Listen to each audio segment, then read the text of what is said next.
Hope my home would make it home. Yeah. May your streets be paved with gold. Yeah. Hope my home would make it home. Yeah. Cause they riding with choppers. It might turn your taper to pasta. Don't hardly see daughters at all. Probably cause there ain't no more fathers. They stole them. Yeah. Put in cages by racists patrolling. Yeah. The hood is a lane to the pins like we bowling. Yeah. Please don't make us no hashtags or slogans. Black people are golden.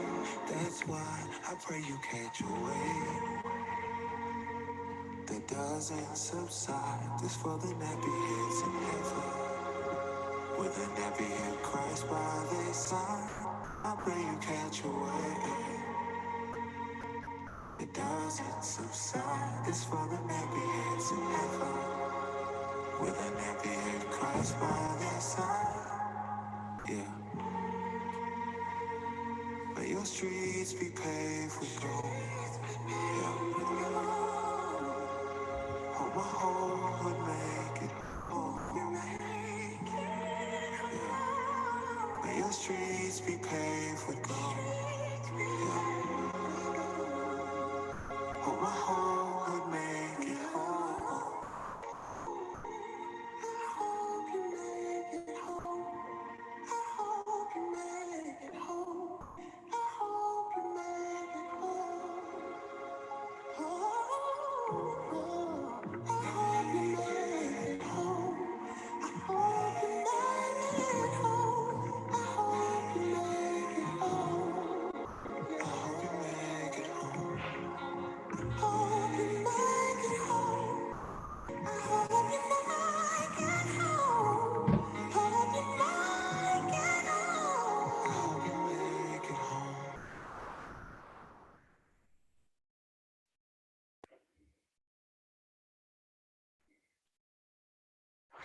All right, thank you for coming through.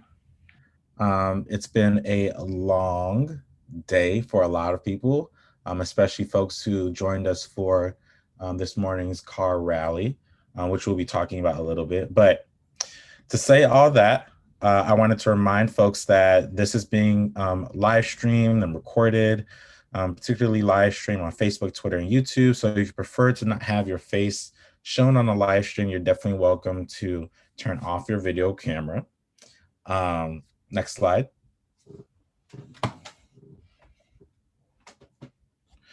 So you're at the right place. You're here at the March 9th, 2021 community meeting. Next slide. Okay, we might have people on their phone, might have people on Zoom, but here's a quick Zoom tutorial.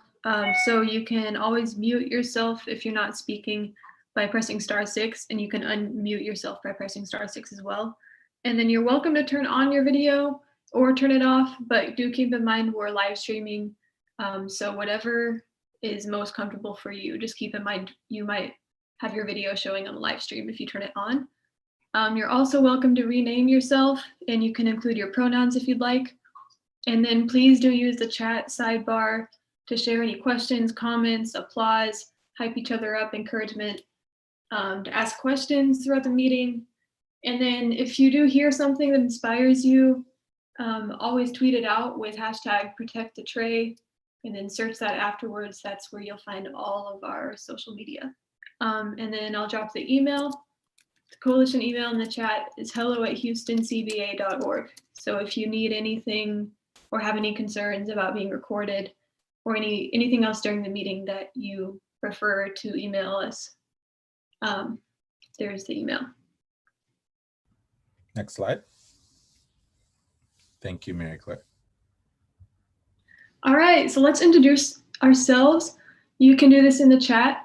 So, or if you're on your phone, you're welcome to unmute and introduce yourself, but let us know your name, where you are joining us from today, your organization, if that's relevant, and then what brings you here.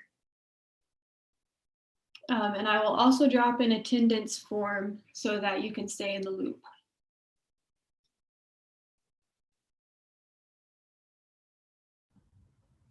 All right, let's see who's here. I'll give y'all a second.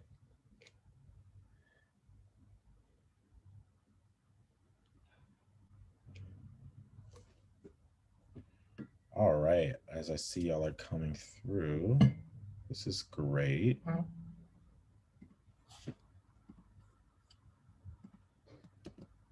Uyosa, should we introduce ourselves? Yeah, I think we should do that. There's some new folks. Could you go first for me? Yeah, so my name is Mary Claire Neal, and I'm a Rice student. I'm graduating soon, so I'm about to be just a Houston resident, and I'm really excited about that. But I'm also an HCEDD organizer. And I'm here, so I'm joining us from Rice University on campus. And I'm here because I've been welcomed by a lot of Third Ward residents and organizers and people who want to make Houston a better place. And so really excited to be here and glad to, excited to stay here in this group and in this city. And I'm Uyosa Elegon.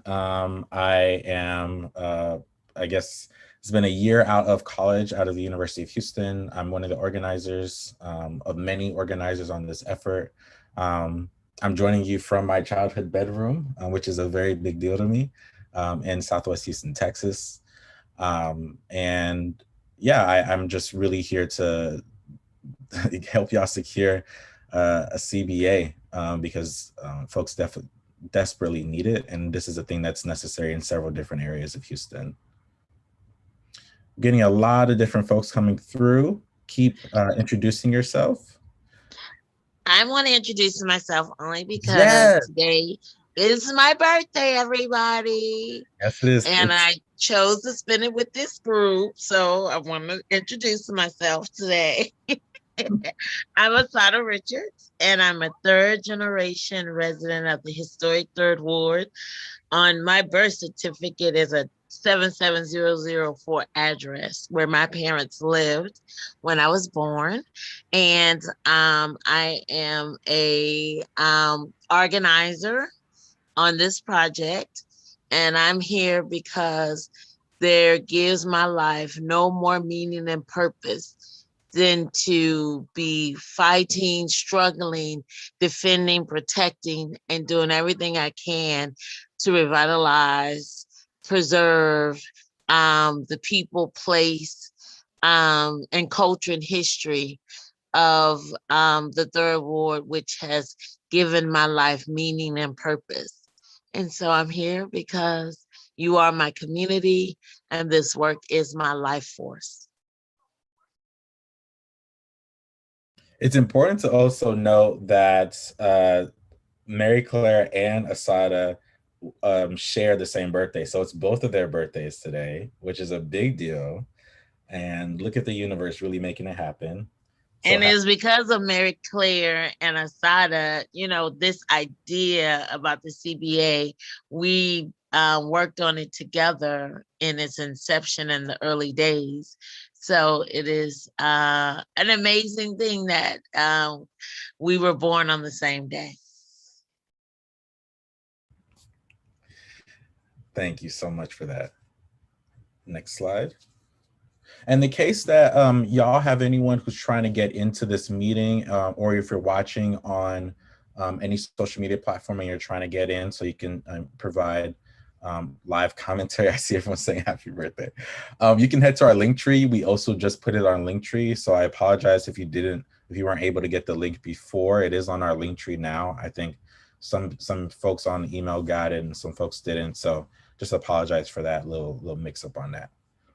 Sounds good. So there are three things you can really expect from us today. And throughout all these three things, I really encourage y'all to ask questions, because it's really crucial. It's crucial to the learning process and crucial to the organizing process that we have a lot of questions in this space. But the first part is the part that everyone's used to, who are used to being in the space, which is the introduction to everything: Third Ward, gentrification, the Innovation District, and CBAs.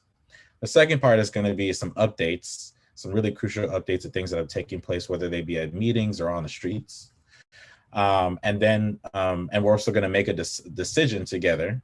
We're going to have a discussion on how we go about communication with Rice Management Company going forward. And then we're going to talk about some looming upcoming actions. Next slide.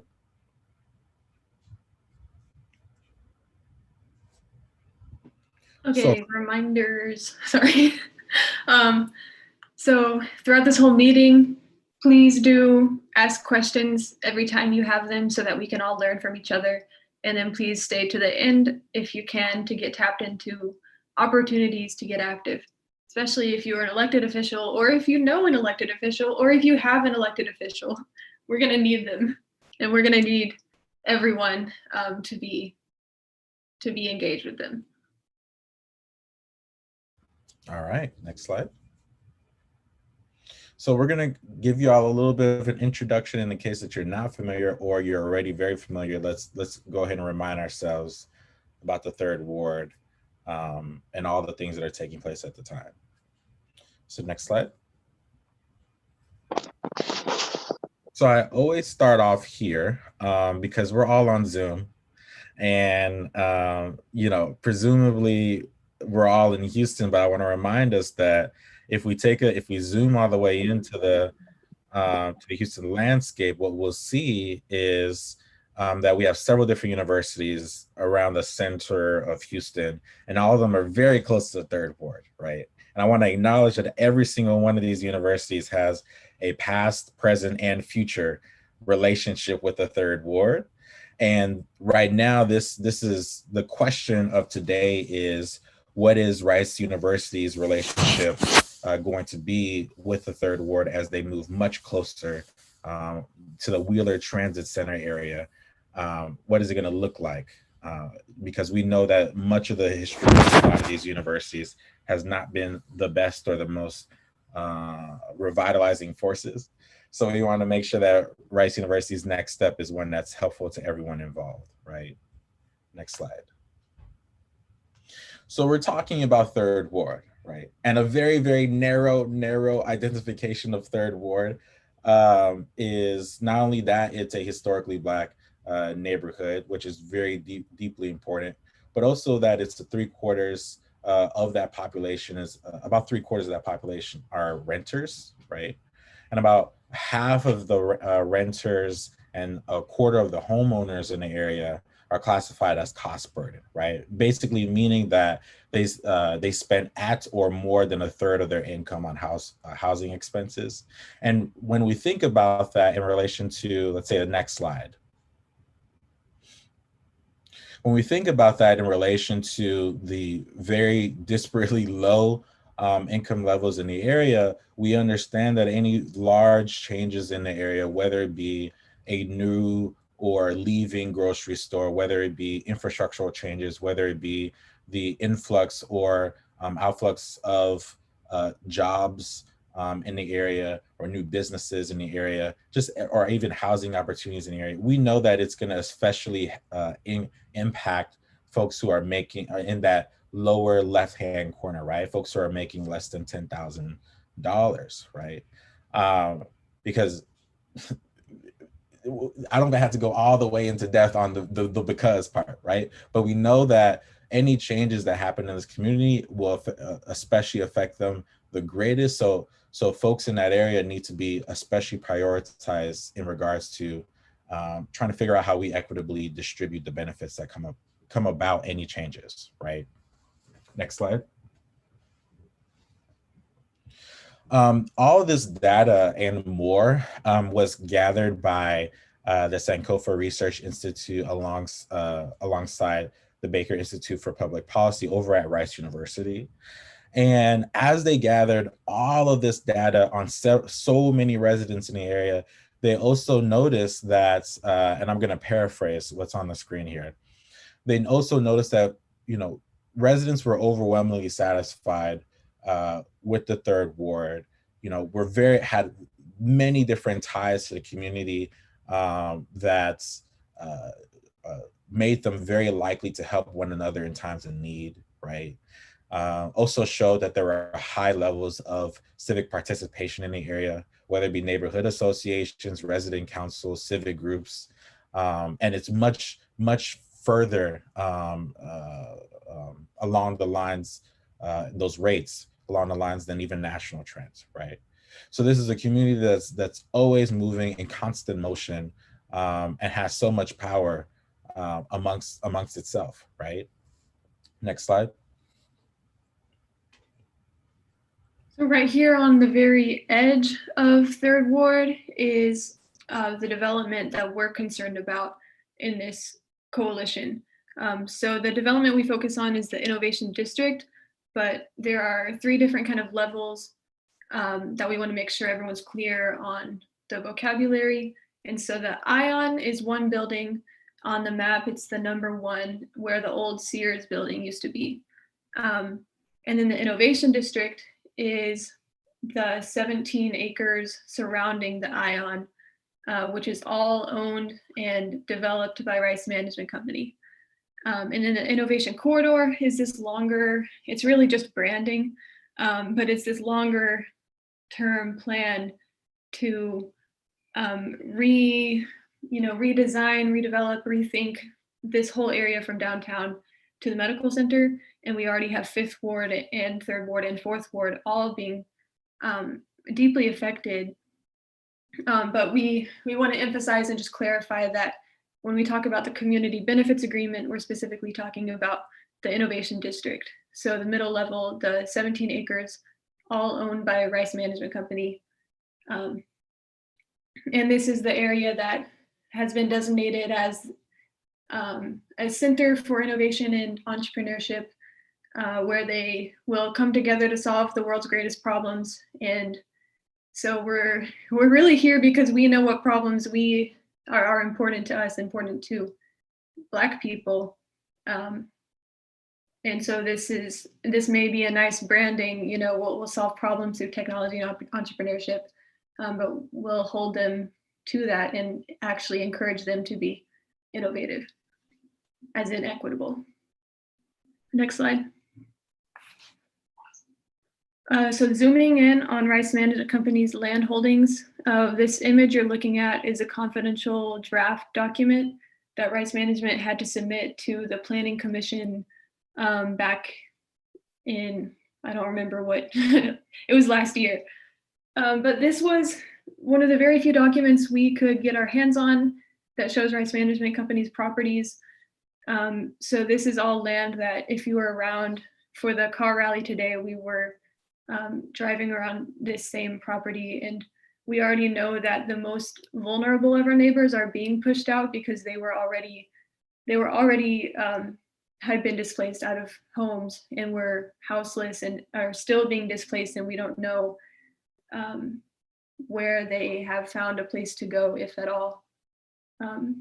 So this whole development is already starting, the construction is starting, but it will be completed in the next decade throughout 2030. So we have a long time to see this come to fruition and to make sure that long-term and short-term, we can make sure that it serves the needs of our neighbors.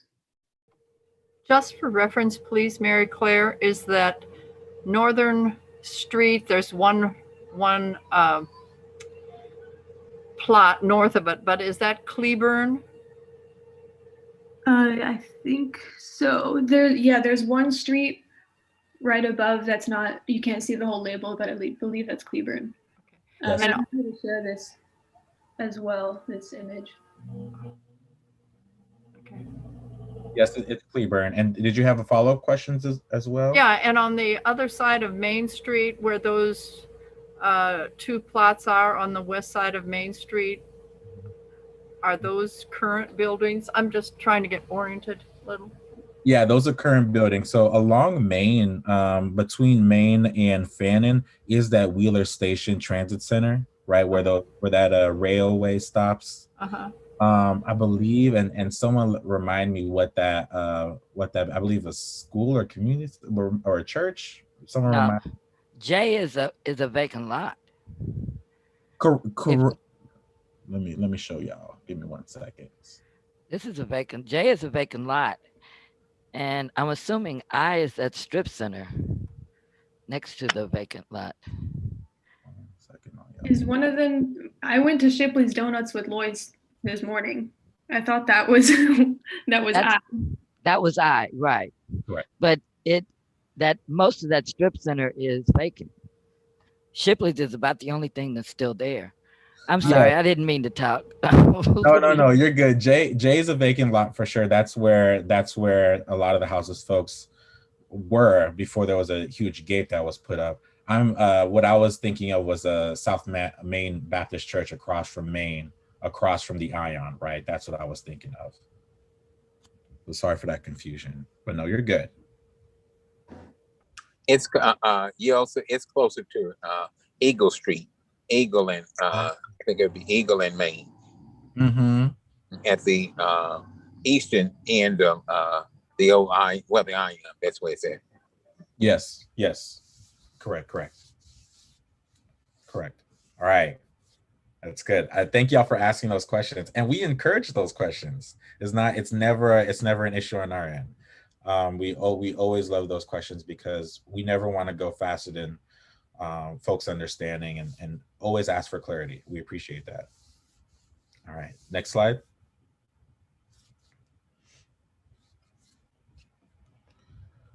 So what we're looking at. Oh, go ahead, Mary.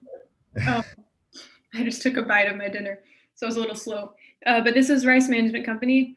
So these are the developers, and they are the sugar mamas and sugar daddies of Rice University, as we say. So they're this development is going towards the profits are going towards Rice's endowment, and that's really it. That's all you need to know. Next slide.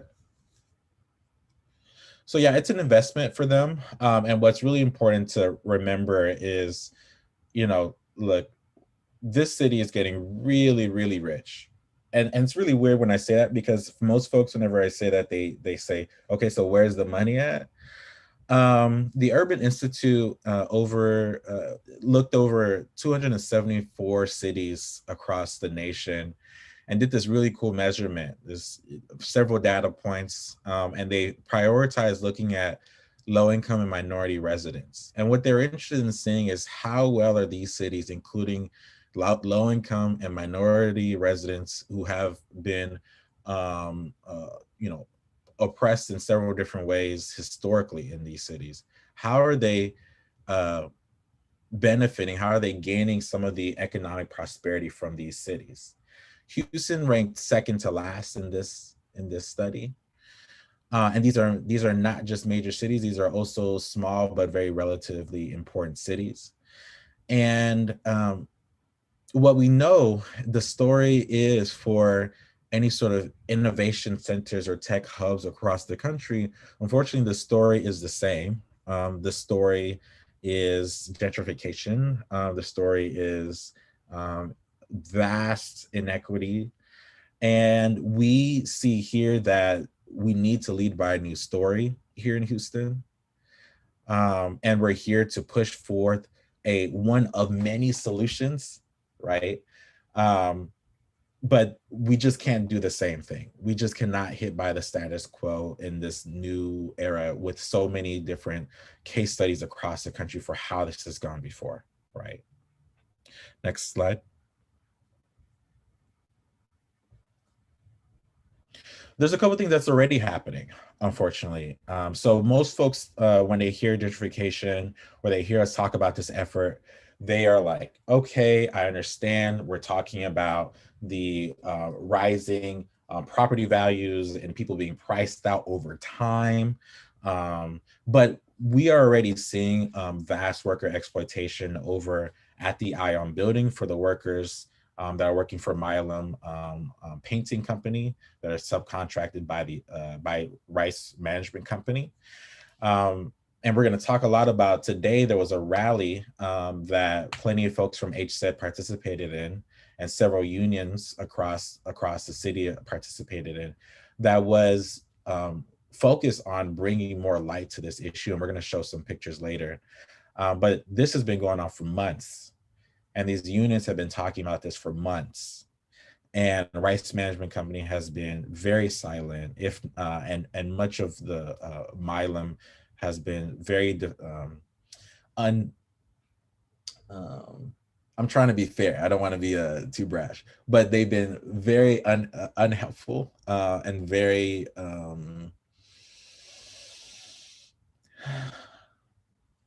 it's ridiculous, right? I'm trying to find real nice words to use, but y'all, this really shouldn't be happening. The standards of development and worker pay in Houston are drastically low, and people are making tons of money off of it. Another thing that's taking place in the area is Rice Management Company is pretty much directly contributing to exacerbating food access issues in the area. We all know, or if you're not familiar with, there's a Fiesta that's one of the few places to get fresh food in the area. The area is classified as a food desert, as a food deprived area in my as I see it. And instead of finding another grocer that would hopefully even be, an affordable grocery store for folks to attend, when Fiesta's lease was up, Rice Management Company decided to instead get Greentown Labs, a clean energy accelerator, into that area. So most folks were wondering, including our own city council elected, most folks were wondering, hey, are they going to put a grocery store that I can afford? Rice Management Company did not even put in a grocery store. They decided to put something else, right? And we all love clean energy here. We're just saying that people need food, right? And I think that's an okay thing to stand by. The third thing is displacement and culture erasure. So yeah, people are already being displaced at the moment. A lot of houses folks around that area are now gone, missing. We have no idea where they are anymore. And this is because these gates have been put up around plots of land that nothing is being built on at the moment, like talking about that J area that we noted before. So we don't know where people are being pushed to or shipped to.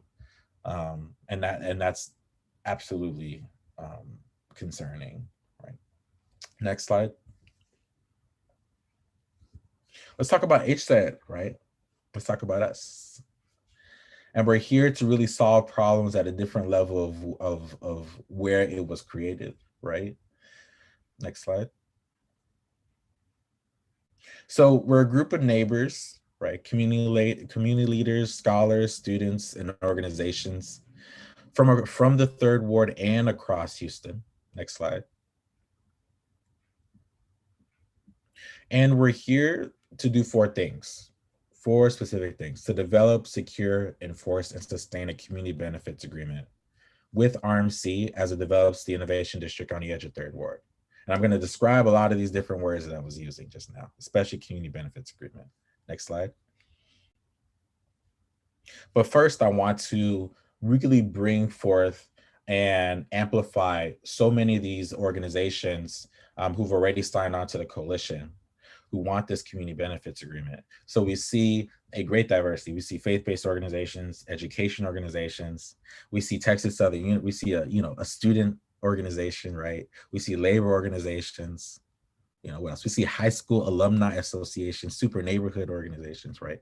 So there's a great diversity of interest in this group. And we appreciate all of you who can continue to come out every single meeting and continue to pour in all your ideas and put in all your energy into our various working groups, because it's really about us at the end of the day. Next slide. So the community benefits agreement, right? Let's talk about this. Let me define this for folks, right?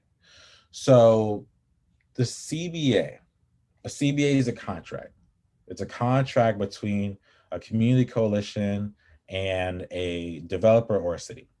So they're legally binding, enforceable agreements, and they list all the benefits that are to be produced by the development project, and they're specifically benefits that are the community's needs, that the community's interest, right? So I always use this, and I always try to juxtapose the um, reality that there are a lot of MOUs, there are a lot of memorandums of understandings in the city, right? And if anyone is either lived through or is a good scholar of the history of a lot of Black and brown neighborhoods in the city, many of the MOUs have been extremely ambitious and rarely come with the outcomes that were intended, right? So we're seeing as things get worse, as more folks are pretty much dispossessed, right? As more folks are pushed out of their own communities, as it becomes even much harder, as it becomes even much harder for folks to survive, the stakes get higher. It becomes it becomes much more important to have a contract that community members can see, can feel, can touch, can speak on, can draft themselves and negotiate with said developers that have all sorts of problems, all sorts of promises that they give, right? Next slide. So let's even take a deeper look at this, right? I talked about development. So let's look at how development looks like right now in a very large sense, broad sense. Normally, when developers come about, especially big ones that have a lot of money and that have a lot of great ideas, the only folks that they really need to be in conversation with are folks at perhaps a city or a redevelopment agency.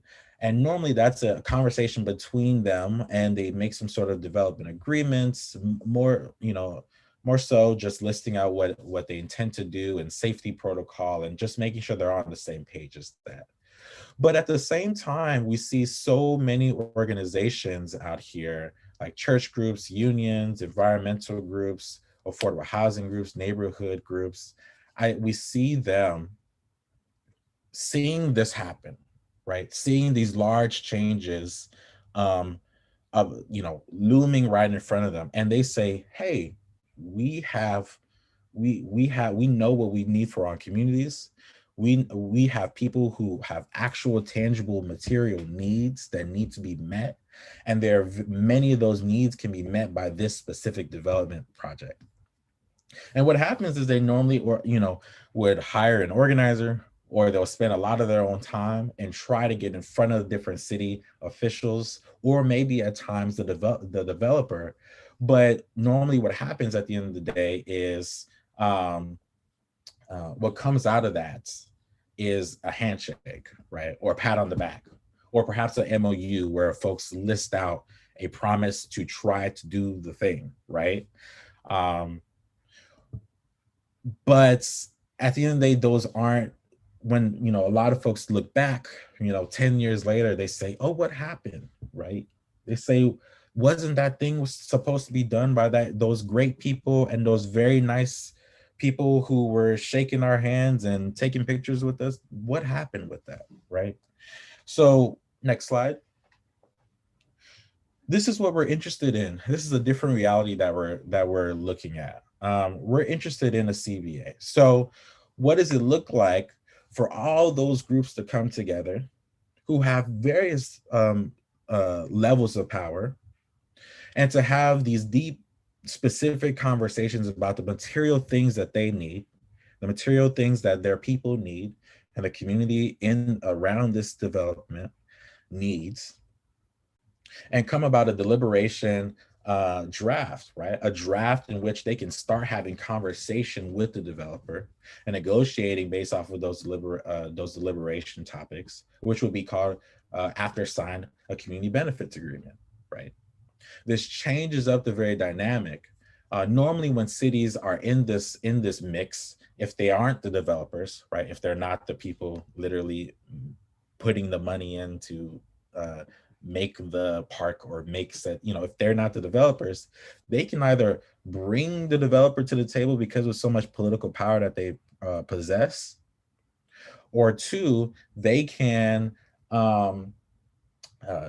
come in during the negotiation process and provide so much more clarity on certain things that both parties need. So like let's say for example, both parties were trying to implement some sort of tax benefit or something. Of course you need the city and other redevelopment agencies in the mix, right? So we're interested in this. Let me also push this a little bit, right? Next slide. There are two reasons we want this CBA, short-term and long-term. Short-term, to build an innovation district that addresses those needs, concerns, and visions of the people who are especially most vulnerable to displacement and cultural erasure, right? But long-term as well is to set a new precedent for how we do development in Houston, right? How we go about equitable development, how we imagine that, how we actually materialize that. And a lot of folks, I was having a conversation with a journalist the other day, and I'm paraphrasing, I believe the question was, have you seen any sort of indication that Rice University or Rice Management Company does not intend on living through some of the promises that it's making? And then to that question, I asked her a question as well. Like I said, look, if I were to go to the bank, right? If I were to go to the bank and I'm 22 for disclaimer, and I were to go to say, I want a small business loan because I want to start a business, right? They're going to ask me for a list of things. They're going to ask me for my credit history, probably. They're probably going to go in depth on trying to see what type of business I'm even trying to, make. They're going to ask me all sorts of questions about my personal life, all these questions with the end of trying to see if I have the ability to pay back on said loan, right? Before they give me anything. And that makes sense, right? What I don't do in response to all these questions that they have, all these requests for documents, what I don't do is say, I believe that I can do it, give me the money, right? And what we've seen developers do, not just Rice Management Company currently, but several developers do, when they say that we can give you something that will change this community for the better, and then we ask, can you show us some things or include us in that process? They are saying, I believe that I can do that, and that's it, right? So we're trying to push our own understanding of what is okay, right? What is okay in the process of developing in this city, and how we can change that right now through this innovation district and set a new precedent for any other development and any other community in this city and the state. All right. Any questions on that before we move forward as well? It was a long monologue. I did not prepare for that. All right. Next slide. So this is the process that we're going about. You can see more about this process from the Partnership for Working Families. So next slide. It's been this process since November of 2019, and we are here waiting and willing and excited to start these deliberations with the Rice Management Company. And we're going to talk about how you can help us make that happen. Next slide. But first, we want to make sure that we give you a detailed, go through of the timeline of this effort. Mary Claire? Okay, so Alsada had mentioned earlier that when we first met each other in 2019, that's how the conversation started around CBAs, because Third Ward had many neighborhood plans in place that said CBAs are a strategy we really need to use. But then when the students came and noticed what was happening, We started, well, we found Asada's door. We walked into her office and started talking. And so we learned, how powerful students can be when they speak up. And so we started pressuring and drawing attention to the false narrative of the innovation district as this harmless, utopian project. And we started speaking in support of CBA, which got a lot of press attention and ultimately resulted in Mayor Turner and Rice going in a back door and saying, okay, let's do our own agreement. So not a community benefits agreement, but a separate agreement where Mayor Turner said he would appoint Andy Icken, a white man from Humble, Texas, to actually represent, quote unquote, the community, which he is in no place to do in an agreement between Rice Management Company and the city of Houston. Next. So meanwhile, the coalition was gathering, building numbers, and individuals were coming through to throw their needs, dreams, and concerns on the table in these 7 working groups: affordable housing, Black businesses, education, tech, food access, cultural preservation, and economic opportunities for individuals. And this is a big deal because a lot of CBAs have maybe 3 categories, but we picked 7, and we're going with 7 because we know that's what this community is excited about. Next. So in February, so going back to the mayor's announcement, we had to sit down with each other and discuss, so how do we move forward from this? Because there was a lot of misinformation. The city and Rice were lying to the public, saying we've committed to a CBA when in fact they'd committed to something entirely different, this agreement between the city and the developer. And so the coalition stuck to its values, stuck to its goal.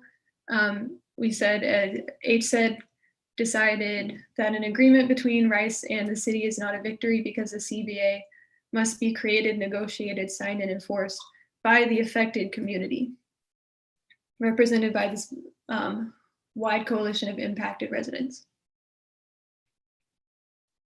Next. Soon after this, Rice University Student Association passed a resolution. So this represents the entire student body's position in support of HCEDD. Next. I did want to, though, emphasize, could you go to the last slide?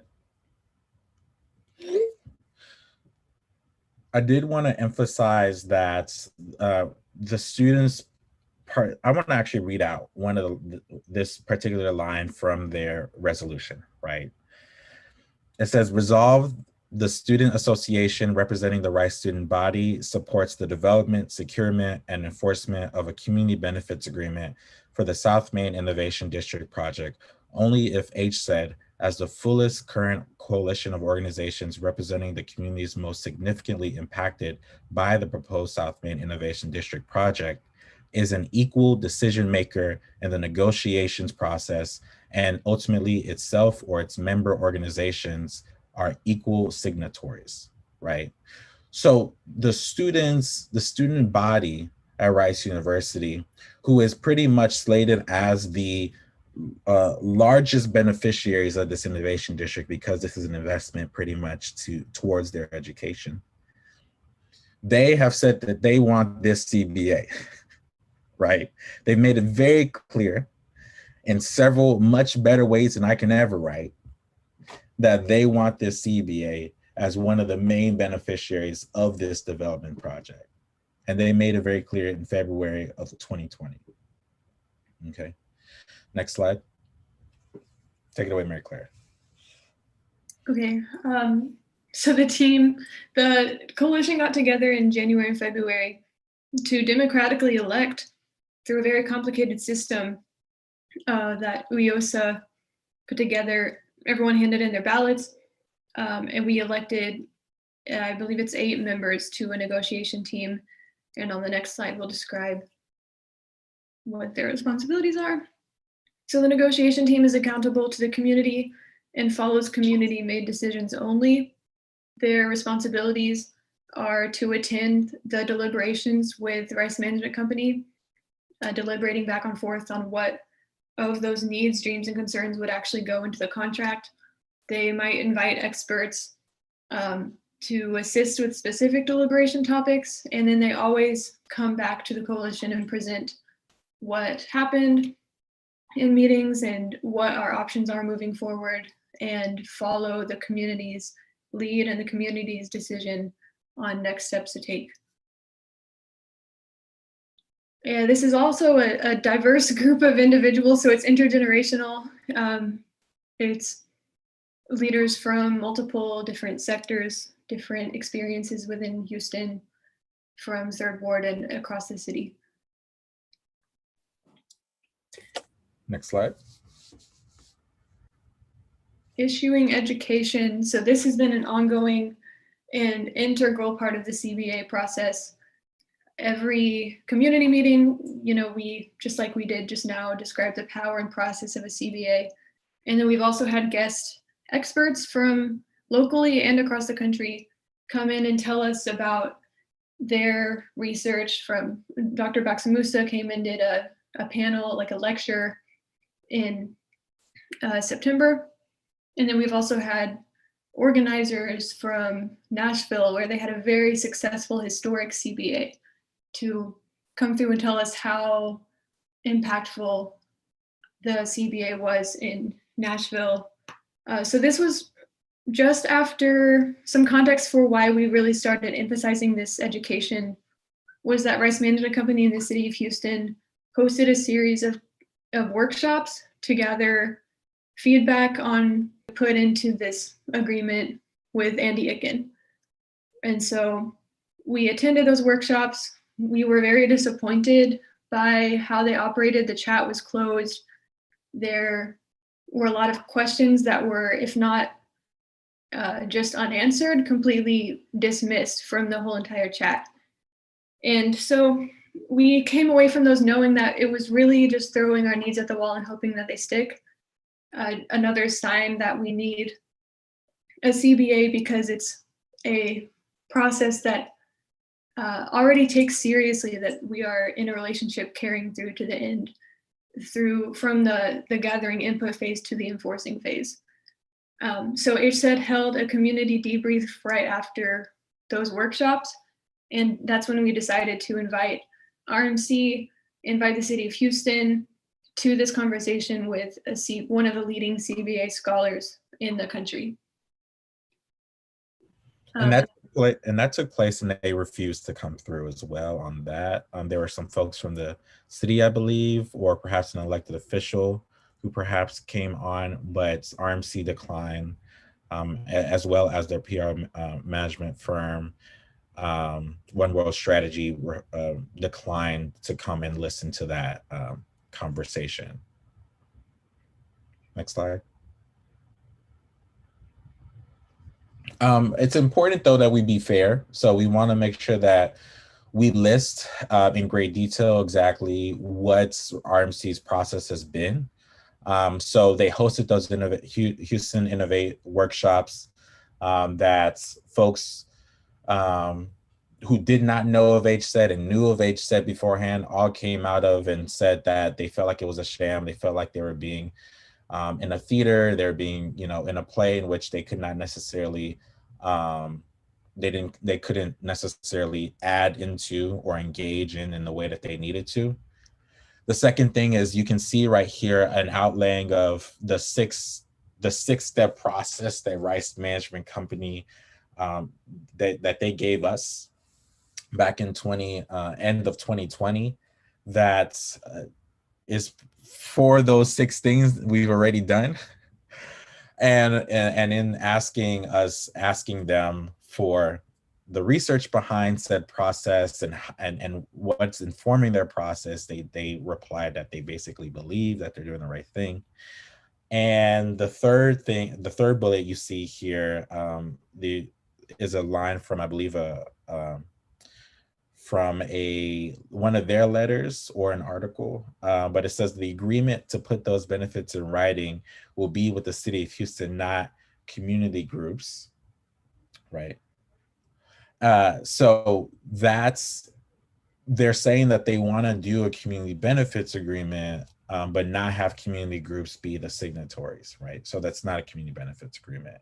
Next slide. So what we know is that it's not research-based because they refuse to even put any sort of research on a table for any community members to look at. It's not evidence-driven, right? And it's especially not community-led. So thereby, we understand this to not be either innovative or equitable in regards to how development has been done in this city. Next slide. You can see all of our correspondence. It's very much publicly available on our link tree. So please do take a look in your free time. We always want folks reading exactly how we have spoken with RMC and how they've spoken with us. What's especially notable is our November 23rd letter, when we gave them all the things that they asked for. We gave them the conditions that we would need in order to participate in the advisory circle that they made in response to this. We gave them our detailed framework, all the research, and then we also asked them to provide us the research. That's when we did that. And then December 1st is when they sent back that one letter response saying that they believe what they're doing is the right thing, right? We did accept those seats on February 7th through long and hard conversation that y'all had in this space. However, in February 22nd, RMC sent a letter back saying, JK, joking, that's lingo, I'm a Gen Z, that they decline our acceptance of that advisory circle and they'd rather talk to us outside the advisory circle. So they won't even let us at the table. They want to talk to us outside the room, right? Next slide. These were the 6 conditions. Please do take a look at it in your free time on that November 23rd letter. They didn't reply to any of these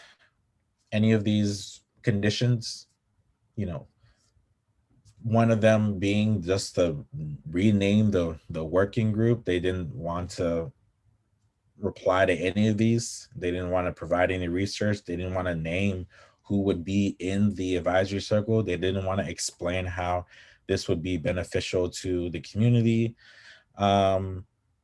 Yeah, they didn't want to specify or even budge on allowing more than just 4 of the 8 negotiation team members to sit in on the advisory circle meetings. They didn't reply to any of these things. Right, next slide. So what we know is that RMC is asking for public money now, right? They're asking for $75 million. I should probably slow down there, right? Because that's a lot of money. They're asking for $75 million from the Midtown TERS.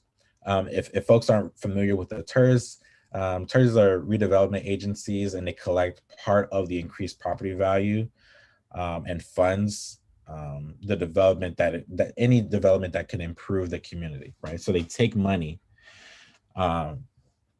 from increased property value and they reinvest that money into different things that can help the community. And RMC is asking for $75 million of that money, of that public money, right? Next slide. And the process of them trying to get this money looks like them trying to get an agreement with the, next slide, actually, that'll show you how much better. Looks like them making that ask, there being some sort of developer agreement that takes place, and the Midtown TERS board, who are all appointed by different elected officials and different bodies, they vote on that. And then that agreement goes to the city council for vote. So there are 2 different places in which we can be very influential, both at the Midtown TERS board meetings, which are public, and many of you have been attending and speaking, And then the second part is the Houston City Council vote, right? Who all of our our city council members, whether they're our specific ones or at large, they will all have a chance to decide, right? To decide how, if at all, right, RMC gets this $75 million. Next slide. What we also know is since the January 28th meeting, we should be expecting a developer agreement, which is normal, right? We should be expecting to see a draft of the developer agreement that RMC is, or that RMC is working through with the Midtown TERS. We should see that in March or April of this year. So this next meeting, which is the 25th, or the meeting after that, we should see what we're looking for or not. Next slide. And we're looking for this, right? We're looking for a CBA to be made as a requirement of them getting this $75 million from TERS, right? So we want specifically the TERS body in that developer agreement to require that if RMC wants to get $75 million, public dollars, that they have to engage in a community benefits, not only engage, but also sign a community benefits agreement with this body, with HCEDD, with this coalition, right? So specifically, we propose, and I want to say in a third way, we propose the investment of these public funds in the Innovation District only on the condition that RMC signs a community benefits agreement exclusively with HCEDD, because public funding is for people first, and the true innovation that's ever going to take place on that 17 acres would be getting this community benefits agreement signed with this coalition. It means equity, right? Next slide. So these are the board members on that Midtown TERS board. If you're familiar with them, if you got a friend, call them up, remind them that we've been coming to their meetings. Right. Next slide. So I want to re-invite this. I want to take this second to let y'all know to go to our link tree right now and sign up to speak at the board meeting on March 25th. It's at 12:30. It's very quick of a meeting. The very first thing on the board agenda is public comment. And what we're looking for is for them to make a requirement that there's a requirement for a CBA if RMC is to get any sort of this money. So go ahead and sign up. It's on our link tree. You also have the chance to email board members. That link is also on our link tree. We have the emails there. We also have some draft things that you can perhaps send or formulate in your own way to include your own voice and your own stake in this. And we also encourage you to share on social media often, right, about this as well, right? Next slide. And some updates. Next slide. So in response to community speakers over in the February meeting for the Midtown TERS, the TERS board said that they wanted to get educated on CBAs, which is a big deal because it was about 3 months or so of community members coming to that board saying, hey, RMC and friends are not telling the truth. They are lying about what a community benefits agreement is. And we want this board to recognize the need for a CBA, right, in this transaction. So a couple of those board members really pushed and said, hey, look, before we make any sort of decision, we need to have some sort of board or subcommittee workshops on what CBAs are, right? Next slide. And in response to that, we sent them a letter. So we sent them a real nice letter that was pretty long. It's longer than the screenshot, but we sent them the video that some folks have seen on CBAs. We sent them several, links about the research. We also CC'd several different scholars and our own lawyer from Texas Appleseed, inviting them to engage with those people with or without us. We've only had one board member respond and say thank you for this research, but we have not had, or this email, but we haven't had any sort of response from Midtown Terrace staff, unfortunately. And this was sent on March 1st. So we have not had any other response than that one lone response from a board member. Okay. Next slide. This morning, I don't know if we have any folks who are from the union on the call right now. If anyone attended, I'd love for you to speak on today, but on today's actions. But several folks from HCEDD joined various unions and labor organizations across Houston to participate in this car rally, right? And shed light on the fact that Rice University has been aware of the pay exploitation for workers over at the Ion building, and yet has made no changes or no requirements of the subcontractors for months. Okay. I'm on the call. This is Sal. Yeah, go ahead, Sal. Painters Union. Yeah, so one of the things that we've been going, Milam and Co Painting, we had workers come forward about like 2 years ago, and Rice University has always hired them as one of their prime paint contractors. And they try to do a facade of saying the construction collaborative that only requires people get paid like hourly, which is a minimum wage of $7.25. In Texas, there's a worker death every 3 days. It's very hard back-breaking labor. That's all we need. Standards with good standards. Those are middle-class jobs. What we see is Milam & Co Painting pays below a livable wage. And often we had one worker tell us that they got a $2 raise in 7 years, from $10 an hour to $12 an hour. That worker was actually fired for taking collective action with his coworkers. Instead of addressing issues, Milam decided to just tell workers there's no more work for you and get rid of them, instead of addressing the issues and actually doing what's right by the workers. And this is what Rice University is hiring to paint their innovation corridor. Thank you so much, Sal, for all that context, right? Deeply, deeply important. And so and we've engaged a couple of things within that economic opportunities for individuals working group that get at raising the standards at the minimum on this site, right? So how we need to engage with Rice.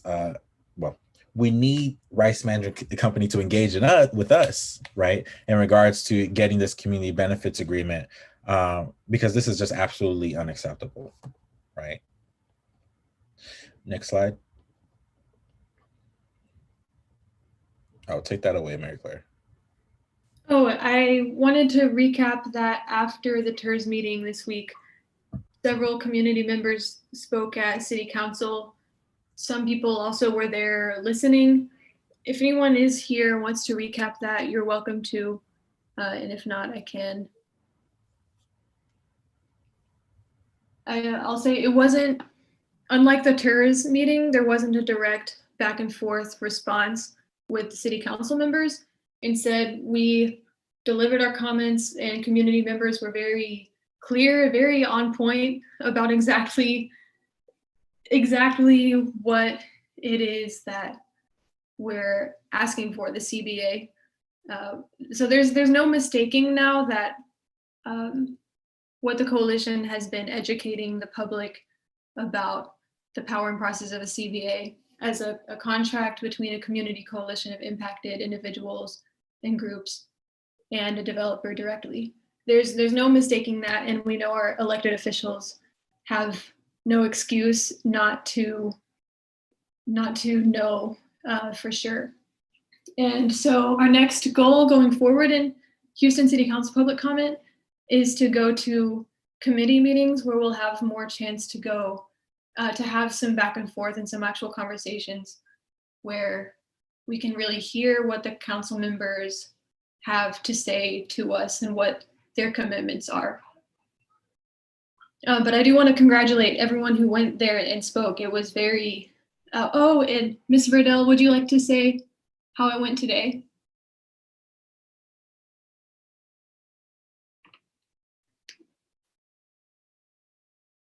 If not, you're good, but take your time.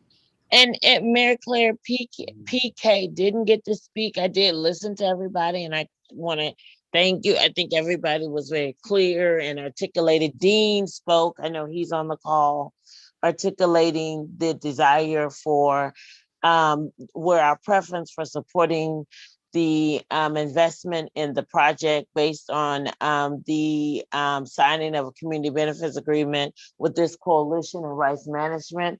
I think that was very clear. So I think people were clear about that.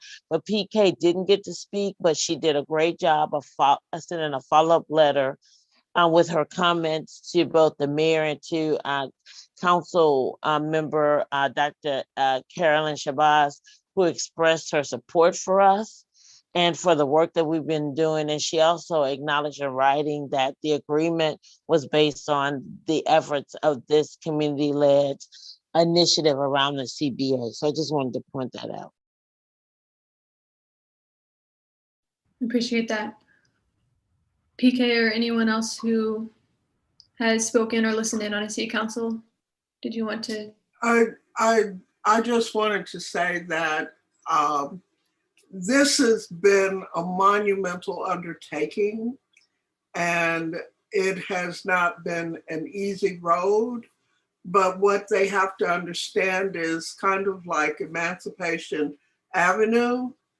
They weren't coming to the community like they said they did, or if they came to the community, they came with specifications that you leave your comments rather than engaging with them. And I think that was one place that you and I were at together, Asada, a few years ago, as it related to Emancipation Avenue. What we're talking about is real equity. And we're also talking about the fact that no longer do we have to beg. What we do is that nothing concedes without a demand, and your demands have been very, very clear. And that nobody is going to just sit back and say, well, it's over with, we can't do anything about it. It is time to hold ourselves accountable by staying on course. So I appreciate all that you do, and know that I will use everything in my arsenal to not waver in my commitment to having this agreement and the reason for this agreement.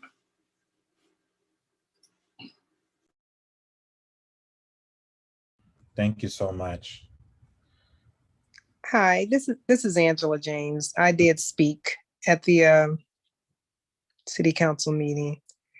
One question I guess I would have is the mayor. You mentioned that he more or less had like a backroom conversation with RMC, and so I'm assuming that he's not in support. I mean, I know he didn't respond to me. You know, he was. And I know there's, you know, there's some conflict, right, about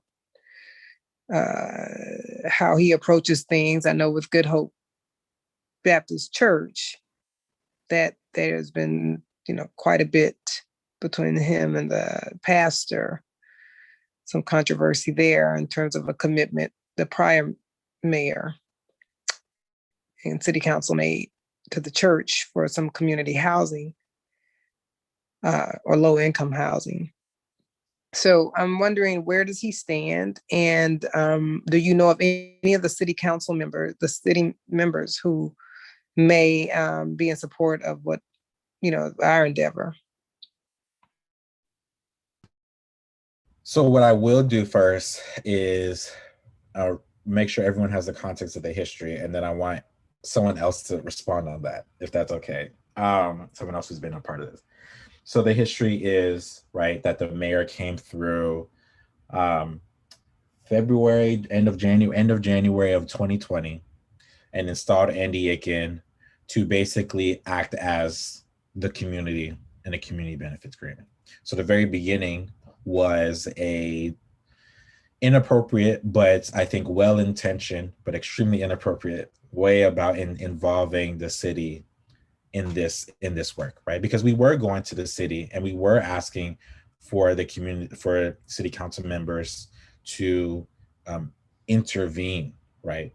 But we were not asking them to completely shut out the community from its own process, right?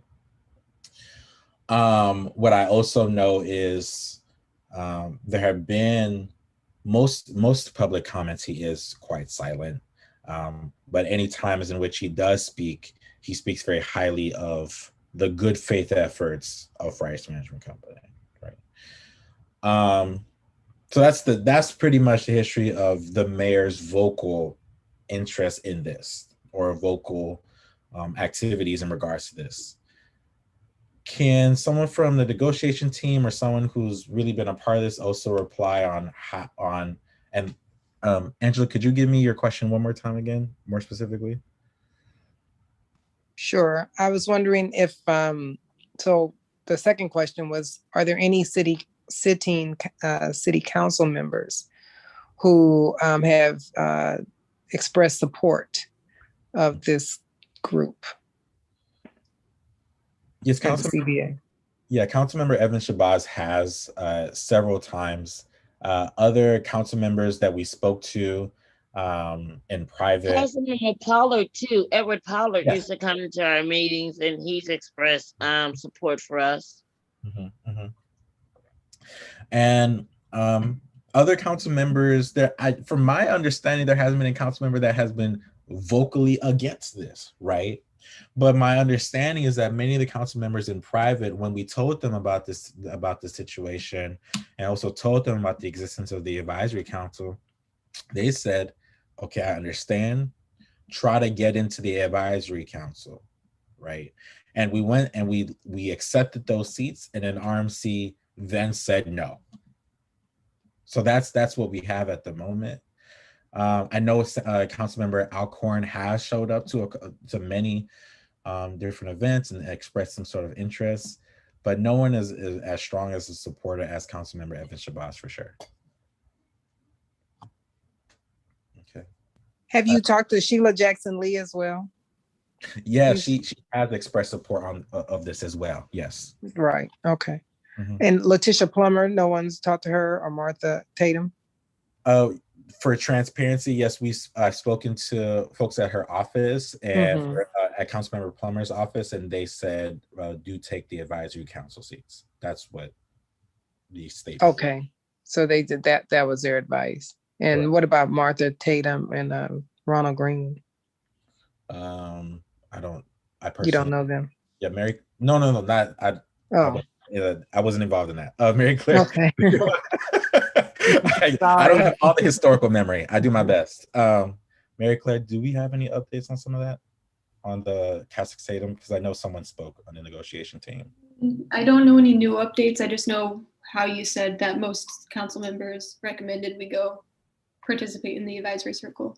Yeah, and no one has denied us support. The question is, we need to request their support as we're moving this issue forward. So they've had nothing to vote on as of yet. And so we've been, really educating and engaging them. And I think continuing to go to city council and keeping this issue on their radar so that when it goes up for a vote at any point, that we have, continue to educate them and engage them. Mm-hmm. So if you can engage them as well, we deeply welcome you to do that. If you need any sort of language or any resources, let us know and we can immediately get you that as well. Because as many people from many different angles speaking to their own council members or council members that they have a lot of influence with is deeply important.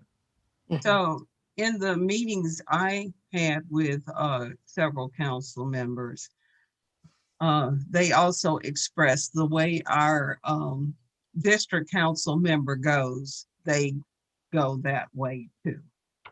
So we have the solid support of our district council members. So we anticipate her support will bring many of those other council members with her. Okay, great. Yeah, I will reach out to see. I will reach out to those that I know personally to, at least to express our, request that they support us as we go along. And And I I think did it's get, important. Can I also add? I think it's important that everybody really talk about. We're talking about District D, but remember the community benefits agreement, which set a historic precedent. And then this strategy of protecting neighborhood through these agreements with developers is something that each council person in each, district across the neighborhoods can really utilize as a tool for community protection and engagement, right? So it's important to let council members know that this is something that in support of us sets a historic precedent for how we can give residents voice in terms of what's happening in their neighborhood. I did get a call from a gentleman in Councilwoman Shabazz's office, and we chatted a little bit about, he wanted to know specifically what I wanted to comment on, and I gave him a little bit of the background you shared tonight, and why I have this position and what we would ask from her or her support. So it seems like she's doing some or at least her office, she's having them follow up as well. So I would imagine that she must be aware of the next steps. Is that correct? Can you remind me of which she are you? Oh, sorry. Councilwoman Shabazz. Is she aware? Yes. We're trying to keep her informed and up to date as we move along. Okay. There's a question in the chat about should there also be an acceptance by RMC of those seats on the advisory circle. The advisory circle, right? And to give some more context, the advisory circle was made. They made this because they felt like they could make some sort of community benefits agreement with some friends that they have, most of which are not even from the Third Ward area, but are Black and like people of color, that they could try to they could curate their own community benefits agreement process with like 12 other people. That's really what that advisory circle is. Now, our acceptance, and I believe, and when that conversation about the acceptance of those seats came up, it was more so we will accept this because we still should be in the know and in communication with all the other people who are in that space, right? So it wasn't going to take away from the effort of getting an exclusive agreement, right, with this coalition, but it could only add, right? So I can't really answer that with a clear cut answer, but if they want us in the space, we want to be in the space. If they don't, it doesn't stop the need and the drive for an exclusive agreement, right? I hope that answers your question. And the second thing as well is Commissioner Ellis has been really in the space from the very beginning. Now Rice Management Company has not necessarily asked for specific funds from the county that we know of, but we know that the county is a very strong political force. So Commissioner Ellis has always been a very big supporter of this from the very beginning, since November of 2019. So the other commissioners we don't have as much strong connection with, but we're trying to especially pour in.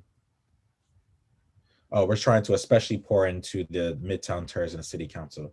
Yeah, it can be as an OSO. However, yeah, I think it should be as an OSO because they're going to come out with some sort of agreement or some sort of outcome from that advisory circle. So yes, we should also still get we should get an OSO to that advisory council, if that makes sense, right? Because if there's going to be an outcome that affects community members, then this coalition by no doubt should be in there. PK asked a question about, do we have lobbyists that can talk to those politicians not on board and convince them of the importance of it? And you're also willing to talk with them. We don't have any that are openly not on board, but we do need way more people calling up folks. So that is something that we're about to be even more pushing on, because we're getting very close to that developer agreement on the 25th or next month. So y'all will be expecting way more emails reminding you all to call folks every single week, and especially speak at public meetings as well. Yeah, we need to also be calling. Yes. So we need to be doing some phone banking activities. So we'll try to organize a couple days consistently every week on that. So there's a question on, in between time, why are we not looking into more than one avenue for redevelopment? Why haven't the opportunity zone grants being pushed by residents? Did anyone want to, for the negotiation team or any other folks, want to speak on that as well, on that question? This is Curtis Davis. Just real quick about opportunity zones. It's really a separate process. And certainly this group can talk about how to motivate development, but opportunity zones as a provision that's been made through the federal government and subsequently to the states, and the states have designated that as a governor, certain areas to be opportunity zones. Those businesses that choose to take advantage of that have even less transparency in process around development. So it's not to say that that's not something to consider, but the community benefits agreement methodology and process is really specifically aimed and is most useful at large, multi-stage, multi-year developments, because generally those projects are of a scale that they require certain kinds of agreements from the city or the redevelopment authority, and many times money. Most other cities many other cities in the country have approval processes such that it is a bit easier for community groups, and the path is clearer to make requests and demands around a CBA, either in parallel with a development agreement, or in addition to a development agreement, or in lieu of a development agreement. All of those have been done. But the other approach that you are speaking to is quite a bit different and apart from these types of agreements. And certainly a project could include an opportunity zone component. That is the innovation district. Part of it, and I think part of it actually lies in an opportunity zone, and there may be businesses that participate in that. But that development process is what the city actually approves on. If I own a building in that area and I decide to make an investment as an opportunity zone investment, I can do that and not talk to anybody. Nobody ever know about it, and I get the benefit of it through my corporate taxes. So I just wanted to add information about that.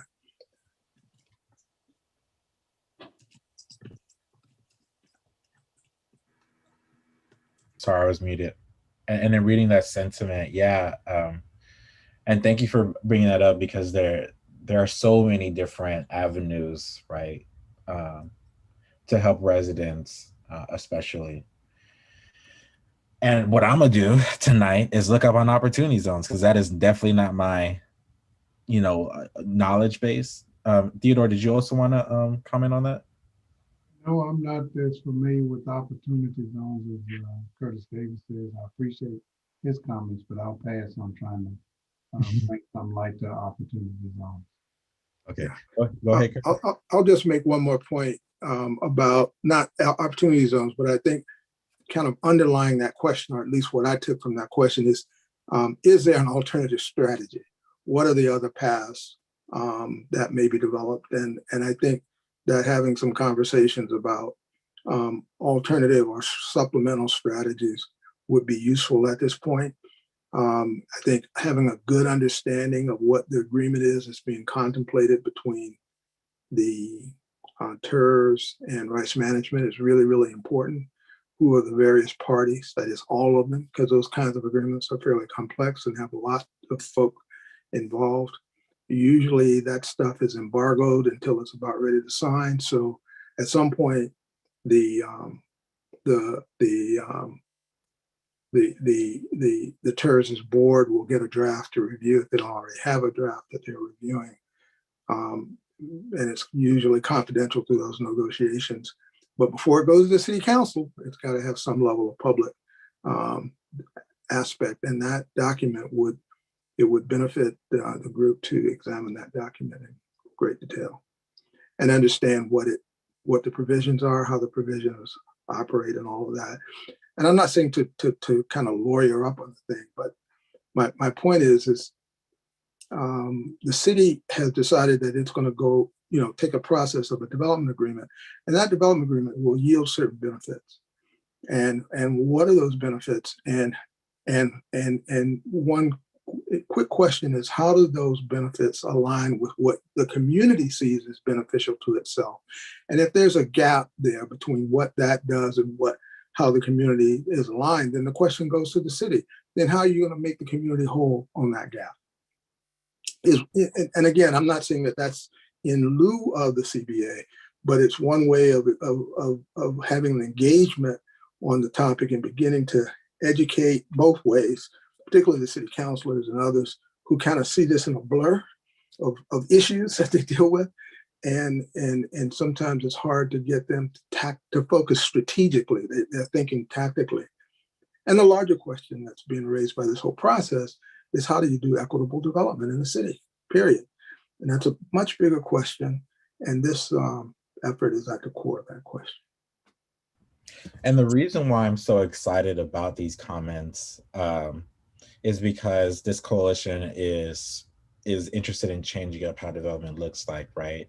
So the community benefits agreement is our main energy avenue right now, but it does not mean that we can also learn about other things and see multiple ways of engaging several different things. But so I really appreciate this, and it reminds us that it's important to immediately start learning about all these different avenues so that this coalition can become even more influential and more helpful in getting the public engaged, right? So I really appreciate that. And I really will be reading. So this is really good. Please do send it my way. Okay. So there is a main discussion. So that's not the end of discussion. There is a bigger discussion, especially to have, because in response, Malika, I'm going to actually ask you, could you go to our link tree? Could you get off shared screen or not shared screen? Could you get off full screen and go to our link tree? And can I just add, I think, at our last meeting, we teed up our groups and our conversations about strategies. And I think that, it's important that we continue to meet and do that work. So I think in between our next meeting, those groups need to continue to meet and talk about strategies, because we're going to have to be working on those strategies and implementing those strategies in between the times we're coming back together for check-in. Perfect. Yes. Can you scroll to the last letter from RMC? Oh, is there a question from 0579? Yes. Go ahead. My question, excuse me, y'all. My question is, why is it so loud? I think it's because the audio from. Okay, can you all hear me now? Now, much better. Okay. My question, I'm keep listening for, what are we putting in place that if they don't give us the CBA, that we say, oh no, Rice, you can't have the $75 million? What do we have in place to say, if Rice Management does not want to give us the $75 million and everything, then we need to say, no, it doesn't need to go to them. It needs to come to us. Well, that $75 million is a yay or nay from the TERS well, from the city council. So so the question really is, and let me know, is it if the $75 million is a no vote for them, how do we still get the community benefits agreement? Is that the question? Yes, the community benefit agreement and the money. Yeah. Well, the money is always ours, right? The money is technically always ours through the TERS, right? If we want to develop or do a cool thing, then that's technically always ours through the TERS. But there has not admittedly been too much discussion on what it would look like if there was if that amendment did not take place of the developer agreement to include a CBA, and then thus that RMC were to just not get the money. RMC seems to really want this money and also seems to want to get rid of this issue, especially because they have been trying to seem more Black and, announcing more things that look very Black. So admittedly, there hasn't been much issue outside of trying to get this at the city council level, specifically because the narrative has been across the nation when developers have been so pushy against the community benefits agreement that it almost always got to an elected official's hands of votes, and that vote is what turned the tide every single time. Now, I can't say that that will be the same thing that plays out. So there may need to be a lot of backup strategy planning. But Curtis, I see you also have. Yeah. Just to help with answering that question, as with most things, you follow the money, right? And the question is exactly where does that $75 million come from? And that's something that you should be clear about. There are a couple of ways that money could be coming in this particular transaction. One way is that the TERS, because it's a taxing authority, can go to Wall Street and float a bond. They say, we'd like to borrow this money, and that loan that we're going to make is secured against these assets, and the assets happen to be the tax revenue. And oh, by the way, because we're borrowing the money to help this development, that's going to raise property values. Oh, by the way, your property values as well. And it's going to raise taxes, and through that increased taxes, we'll be able to pay that money back. That's one way that money can come.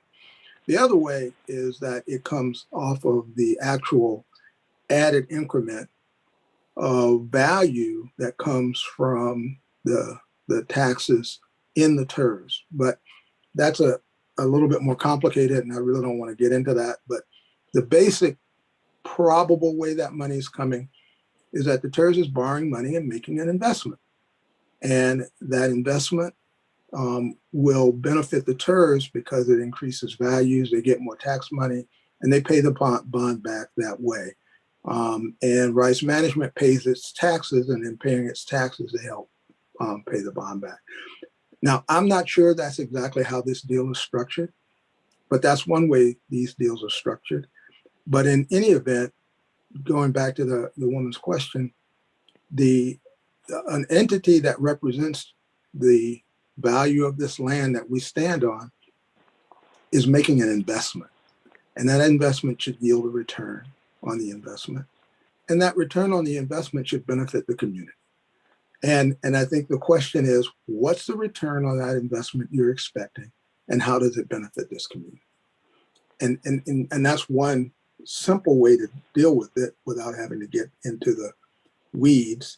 And so the question of saying to the city council, if they don't do a CBA, give the money to us, the issue is that the TERS, who's raising the money, has to be able to say they're putting the money in this specific project on this specific piece of land within our district. And much of what the community benefits agreement about is not necessarily investing in land, it's investing in people.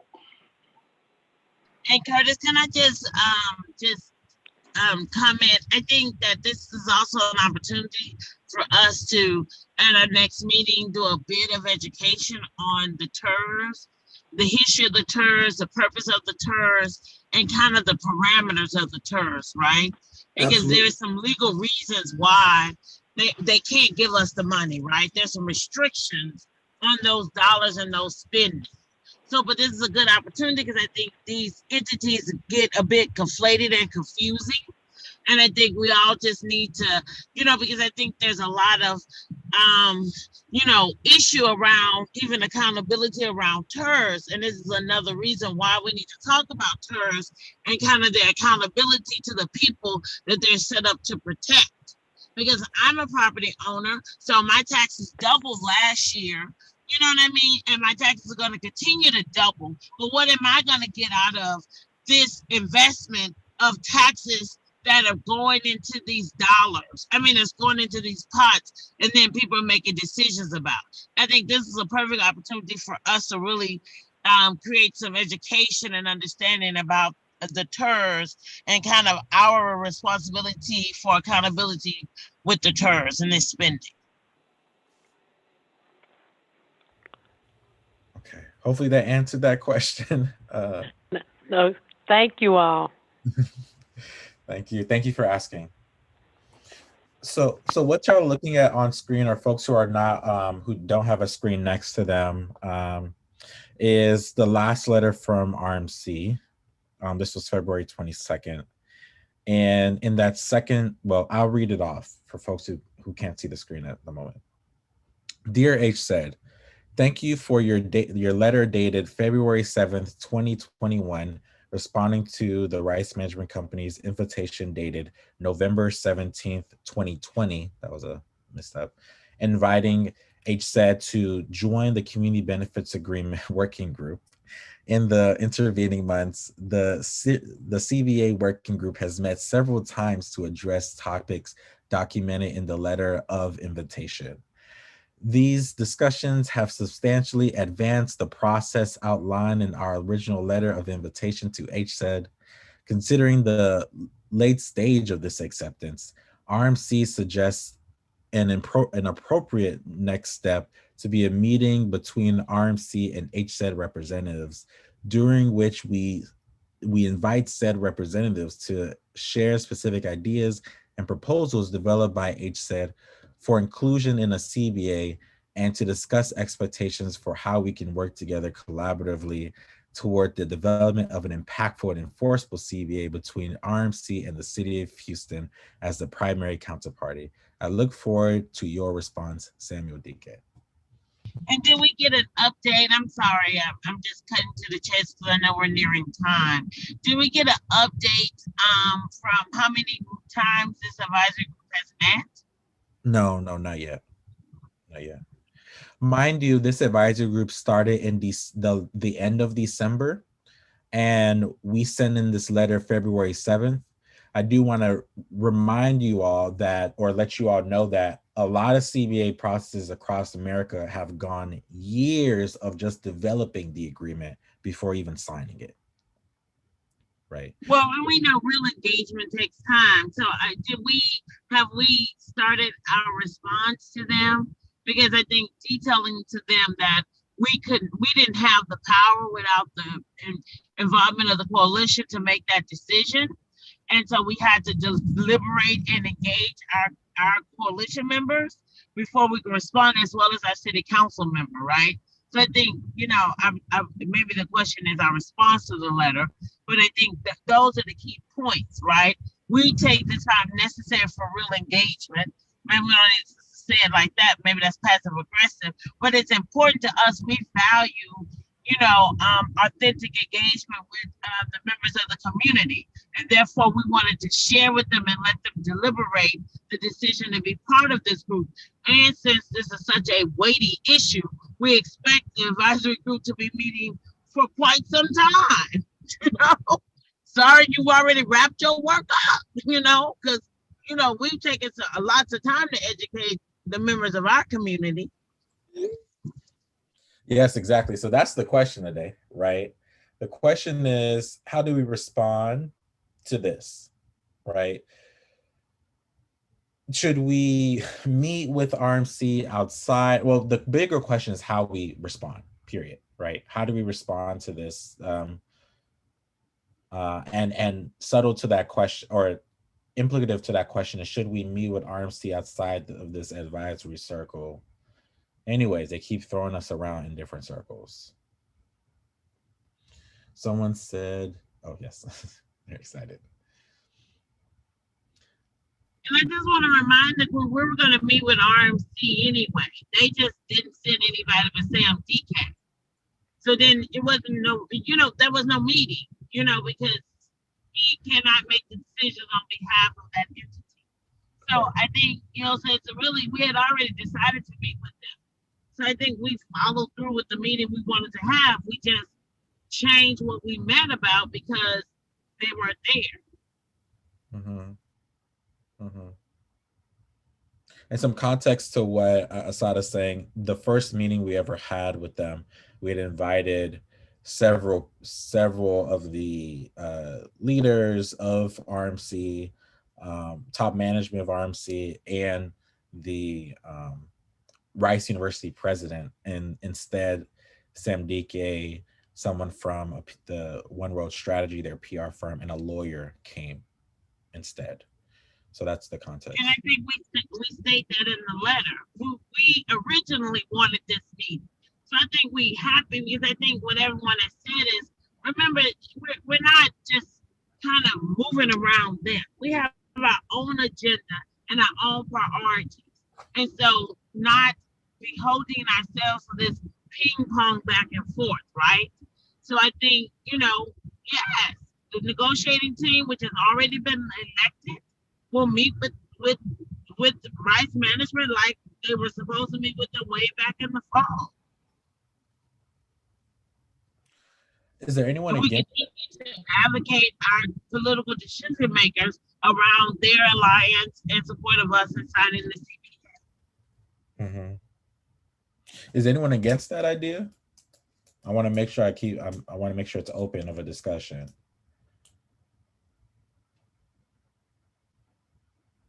Anyone else want to add what should be perhaps even mentioned in the response? I want to just and give space for silence.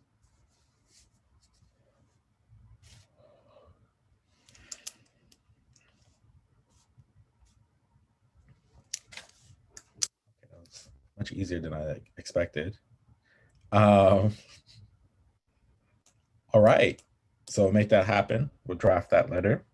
I also have a replay, so I'll probably replay exactly what Asada said, because she said it much better than I'll ever write it. Okay, next slide. We are closing out a little early then, maybe. So we have a lot of upcoming actions. What we know is that we have to actually really escalate our public presence, because if the public knows more of the opportunities that they have to engage on this, particularly with their elected officials, then that will be the win, right? The win is, especially for folks who are new, you are our most recent win, right? You coming and learning today about the issue, about community benefits agreements, are a win. I didn't get to necessarily go in the details of our deliberation topics, and I wish to do that a little bit more with much more private groups. We are not doing that massively publicly often. We normally do that off live community meetings, because we've noticed throughout the story and the timeline of this entire effort, Rice Management Company is trying to pick and choose different things that come out of this space and then fabricate something that makes them look like they're trying to do something, right? So I'd love to engage any of you on the deliberation topics in any one of the 7 working groups. So if that's you and you have an organization that's particularly invested in any one of those, 7 working groups, do email us at hello@HoustonCBA, and we love to get in depth and gain your expertise and your knowledge. But anyone who's new and anyone who is a veteran of this space, that is our win, and we encourage you to bring another person for the next meeting, right? Next slide. But a reminder, again, that TERS meeting on March 25th is a deeply important one. We may or may not have a development agreement in front of us that may or may not have the requirement to have a CBA from Rice Management Company. And but what we do know is that we need you to speak. We need you to speak at public comment, or at least show up and say something in the comments expressing your support, and send send emails beforehand. But first, please sign up.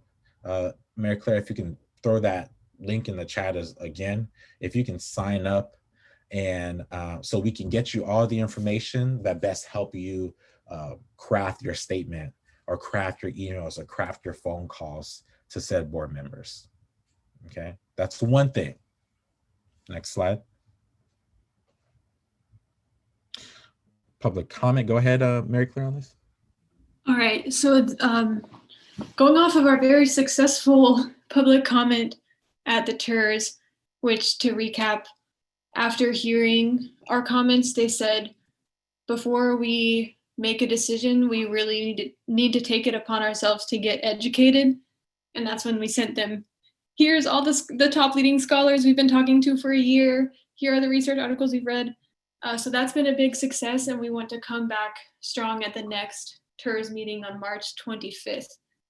It's still in the works, but keep in mind, as a TBA, we want to have a workshop going into that TERS meeting to practice our, like a speech workshop, so that you can invite new neighbors to come in and bounce ideas off each other for what stories you want to tell, what perspectives you want to bring in, and how you want to deliver your message. So sign up for that TERS meeting on March 25th, because we have plenty of time to prepare for that, prepare each other. And then in the meantime, so that's the TERS side of things. So this, remembering that graphic with how Rice gets this money, first the TERS needs to vote, and then the vote goes to City Council. So working backwards, City Council, we have the opportunity to have an audience with City Council members in smaller groups through committee meetings. And this was a recommendation that some people in the strategy meeting recommended, who have a lot of experience with going to all these different meetings that a lot of people don't know about. But Economic Development Committee, Housing and Community Affairs Committee, and Quality of Life Committee all have separate meetings in between now and Thursday, March 25th. So please stay tuned for links to those, and we'd love to get a group of even 3 to 5 speakers to attend each of those meetings, so they can have a more direct face-to-face conversation with the council members and really get their commitment and their feedback. And Mary Claire, I want to say, I think, definitely, people, and again, we can have a meeting before the 25th just to practice, what people are going to say, who's going to speak to what, making sure that we have broad participation from across the city, on this issue. But I think we should also do a letter of support on this issue for people who cannot attend. I think that's very important, because we need to document, one, our efforts around this issue, and continue to show that people are engaged, involved, and educated on this issue. And it's just really important that you represent either through a call, and I think we should do, calls before, we should do testimony, and we should do a letter. But we need to do all of those to really demonstrate how important this issue is and how critical this issue is to people across the city. All right. Any other questions? Hi, this is Alan Watkins with the Houston Housing Collaborative. Beautiful. Good evening, sir, and everyone. Just wanted to piggyback on what Asada said, because to widen your audience, enlarge your territory, if you will. You and I, we talked about inviting you to the monthly general meeting for the Housing Collaborative on this Friday. And I think it's a perfect opportunity to invite individual members, and also to ask formally of the collaborative if they will formally support this important issue. whether it be by attending any of these council meetings or committee meetings, offer a letter of support, speak at any of these meetings, any kind of support that you're asking of. I think it would be a perfect platform for you to invite individual members of the collaborative or the collaborative itself to support this. And so I just wanted to let you know that that your presentation, your agenda, that you are a line item on the agenda, you are firmed up. It's just a matter of the timing.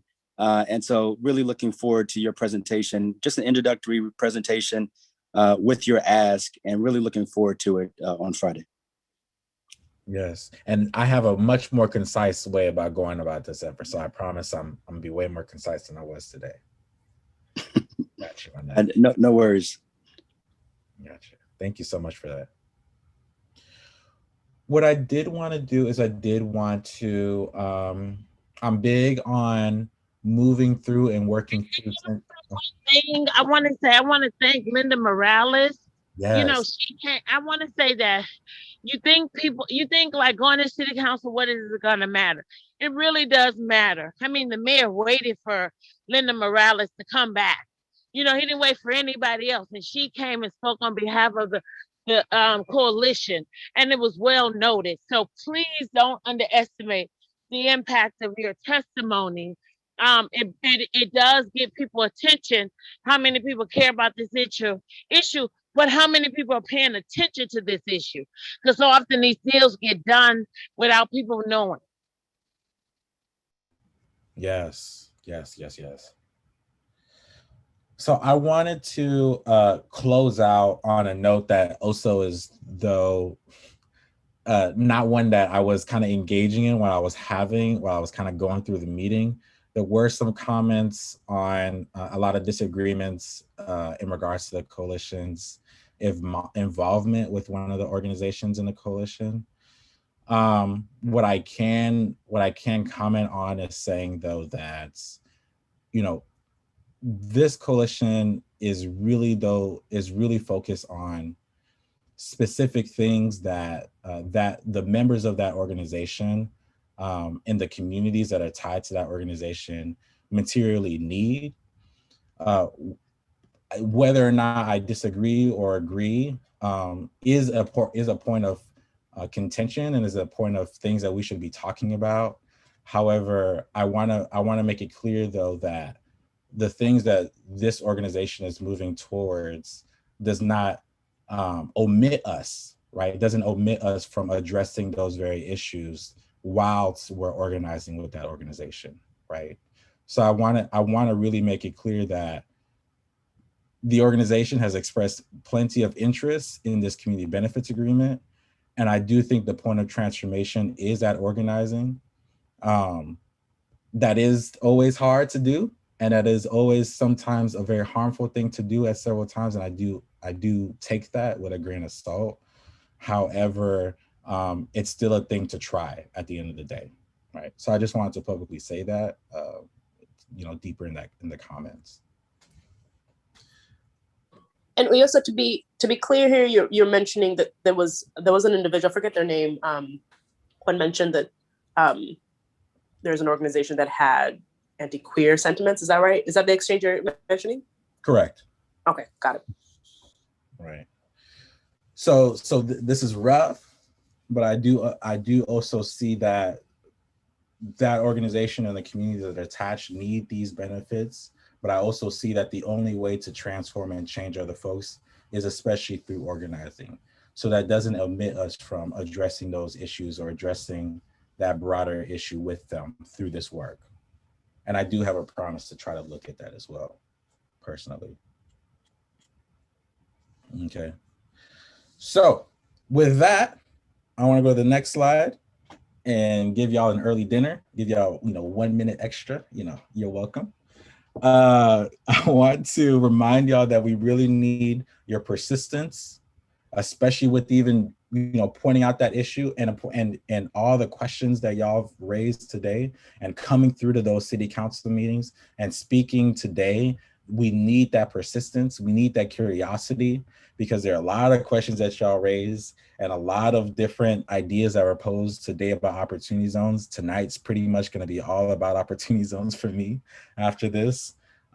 We need your creativity, right? And alignment with that persistence and curiosity. We need that technical expertise. Shout out to the volunteers, the student college age students who have done this from November 2019. They have brought all the technical expertise to every single one of these meetings. They are the shadow force of all of this. So we appreciate, and I deeply appreciate that. And I want folks to bring that technical expertise at every point of this. We need your social media clout. A lot of y'all have ratios that I could never meet in regards to social media followers. So I encourage you to please follow us on social media, which you'll see on the next slide after I finish this. But to push and to elevate this conversation every single time you see a post, right? But especially we need your joy, laughter, and friendship. Look, we are in a global pandemic, all right? We are in global pandemic. And I do not take it lightly that you all come through and bring all the energy and all the vigor, and all the hope that you and well-do faith, right, in this effort. So I really do appreciate that, and I would love for you to keep bringing that. Next slide. That's our social media. If you got the funds, hit up the Cash App. If you know someone who got the funds, hit up the Cash App. That's the only way in which we pay for the materials that are important for this effort. But until next time, which is very quickly for a couple of you for those committee meetings, stay tuned on those email addresses. We'll see you later. Go ahead and take us out with Toby's song as well, unless you want me to. I can do that first. There we go. Hey, look, I pray you catch a wave that doesn't subside. This for the nappy heads in heaven, with a nappy head Christ by their side. I pray you catch a wave that doesn't subside. This for the nappy heads in heaven, with a nappy head Christ by their side. Yeah. May your streets be paved with gold. Yeah. Hope my whole hood make it home. Yeah. May your streets be paved with gold. Yeah. Hope my whole hood make it home. Yeah. Cause the world can be toxic, especially when your skin look like chocolate. At one point they sold us for profit, but we made it out of the gauntlet we chosen. Yeah. Oh my mama, the south side still holding. Go for broke for the ones that are broken. Please don't make me no hashtag or slogan. My whole hood is golden. That's why I pray you catch a wave that doesn't subside. This for the nappy heads in heaven, with a nappy head Christ by their side. I pray you catch a wave that doesn't subside. This for the nappy heads in heaven, with a nappy head Christ by their side. Yeah. May your streets be paved with gold. Yeah. Hope my whole hood make it home. Yeah. May your streets be paved with gold. Yeah. Hope my whole hood make it home. Yeah. Cause they riding with choppers. It might turn your taper to pasta. Don't hardly see daughters at altars. Probably cause there ain't no more fathers, they stole them. Yeah. Put in cages by racists patrolling. Yeah. The hood is a lane to the pins like we bowling. Yeah. Please don't make us no hashtags or slogans. Yeah. Black people are golden. That's why I pray you catch a wave that doesn't subside. This for the nappy heads in heaven, with a nappy head Christ by their side. I pray you catch a wave that doesn't subside. This for the nappy heads in heaven, with a nappy head Christ by their side. Yeah. May your streets be paved with gold. Yeah. Hope my whole hood make it home. Yeah. May your streets be paved with gold. Yeah. Hope my whole hood make it home. I hope you make it home. I hope you make it home. I hope you make it home. Oh, oh, I hope you make it home. I hope you make it home. I hope you make it home. Yeah. I hope you make it home. I hope you make it home. I hope you make it home. Hope you make it home. I hope you make it home.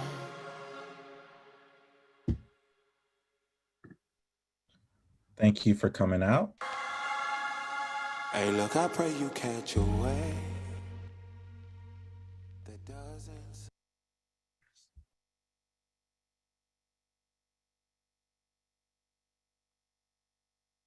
Pray you catch a wave